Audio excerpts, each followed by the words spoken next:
ಇನ್ನು black mail ಕೇಸ್ನಲ್ಲಿ ಕನ್ನಡದ ಕಿರುತೆರೆ ನಟಿಯ ಸ್ನೇಹಿತೆ ಫೋನ್ನಿಂದಾಗಿ ಖಾಸಗಿ ಫೋಟೋ ಕದ್ದಿರುವಂತಹ ಆರೋಪ, ಖಾಸಗಿ ವಿಡಿಯೋ ಫೋಟೋವನ್ನ ಕದ್ದು ನಟಿ ಬ್ಲಾಕ್ ಮೇಲ್ ಮಾಡಿರುವಂತಹ ಆರೋಪ ನಟಿಯ ಮೇಲೆ ಈಗ ಕೇಳಿ ಬಂದಿದೆ.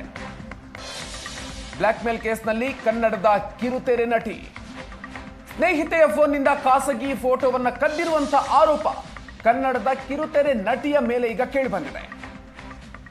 ಖಾಸಗಿ ವಿಡಿಯೋ ಫೋಟೋವನ್ನ ಕದ್ದು ಬ್ಲಾಕ್ ಮೇಲ್ ಮಾಡಿರುವಂತಹ ಆರೋಪ. ತಿಲಕ್ ನಗರ ಠಾಣೆಯಲ್ಲಿ ನಟಿ ಆಶಾ ಜೋಯಿಸ್ ವಿರುದ್ಧ ಪ್ರಕರಣ ದಾಖಲಾಗಿದೆ. 3 ವರ್ಷದ ಹಿಂದೆ ಪಾರ್ವತಿ ಅನ್ನೋರಿಗೆ ಪರಿಚಯ ಆಗಿದ್ದಂತಹ ಆಶಾ ಜೋಯಿಸ್ ಪಾರ್ವತಿ ಅನ್ನೋರ ಪತಿಗೆ ಬ್ಲಾಕ್ ಮೇಲ್ಗೆ ಬಲವಂತ ಮಾಡಿರುವಂತಹ ಆರೋಪ. ಕಂಪನಿ ಮಾಲೀಕರಾಗಿದ್ದಂತಹ ಪಾರ್ವತಿ ಪತಿ ಬಳಿ ಹಣಕ್ಕೆ ಡಿಮ್ಯಾಂಡ್ ಇಟ್ಟಿರೋದು. 2 ಕೋಟಿ ರೂಪಾಯಿ ಹಣಕ್ಕೆ ಬ್ಲಾಕ್ ಮೇಲ್ ಮಾಡೋದಕ್ಕೆ ನಟಿ ಬಲವಂತ ಮಾಡಿದ್ರು ಅನ್ನೋಂಥ ಆರೋಪ. ಇನ್ನು ಪಾರ್ವತಿ ಒಪ್ಪದೇ ಇದ್ದಂತಹ ಸಂದರ್ಭದಲ್ಲಿ ಖಾಸಗಿ ವಿಡಿಯೋ ಹಾಗೂ ಫೋಟೋಗಳನ್ನ ಕದ್ದಿರುವಂತಹ ಆರೋಪವನ್ನ ಮಾಡಲಾಗಿದೆ. ಖಾಸಗಿ ಫೋಟೋಗಳನ್ನ ಪಾರ್ವತಿ ಪರಿಚಯದ ವ್ಯಕ್ತಿಗೆ ರವಾನೆ ಮಾಡಿರೋ. ಇನ್ನು ಈ ಸಂದರ್ಭದಲ್ಲಿ ತನ್ನ ಘನತೆಗೆ ಧಕ್ಕೆಯಾಗಿದೆ. ಖಾಸಗಿ ಡೇಟಾ ಕದ್ದಿದ್ದಾರೆ ಅನ್ನೋ ಬಗ್ಗೆ ಈಗ ದೂರನ್ನ ಕೊಟ್ಟಿದ್ದಾರೆ.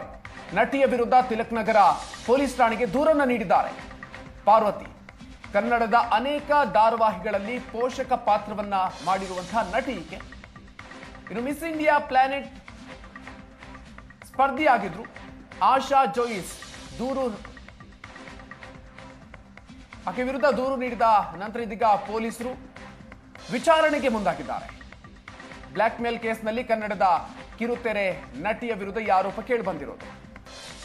ಹೆಚ್ಚಿನ ಡೀಟೇಲ್ಸ್ ಕೊಡ್ತಾರೆ ನಮ್ಮ ಪ್ರತಿನಿಧಿ ಹರೀಶ್. ಇದೀಗ ನಮ್ಮ ಜೊತೆಗೆ ದೂರವಾಣಿ ಸಂಪರ್ಕದಲ್ಲಿದ್ದಾರೆ. ಹರೀಶ್, ಕಿರುತೆರೆ ನಟಿಯ ವಿರುದ್ಧ ಈ ಗಂಭೀರ ಆರೋಪ ಕೇಳಿ ಬಂದಿರೋದು, ಪ್ರಕರಣ ಕೂಡ ಈಗ ದಾಖಲಾಗಿದೆ. ಡೀಟೇಲ್ಸ್ ನೀಡ್ತಾ ಹೋಗೋದಾದ್ರೆ ಹರೀಶ್. ಸಂಪರ್ಕ ಕಡಿತಗೊಂಡಿದೆ. ಬ್ಲಾಕ್ ಮೇಲ್ ಕೇಸ್ನಲ್ಲಿ ಕನ್ನಡದ ಕಿರುತೆರೆ ನಟಿ ಸ್ನೇಹಿತೆಯ ಫೋನ್ನಿಂದ ಖಾಸಗಿ ಫೋಟೋವನ್ನ ಕದ್ದಿರುವಂತಹ ಆರೋಪ ಕನ್ನಡದ ಕಿರುತೆರೆ ನಟಿಯ ವಿರುದ್ಧ ಕೇಳಿ ಬಂದಿದೆ.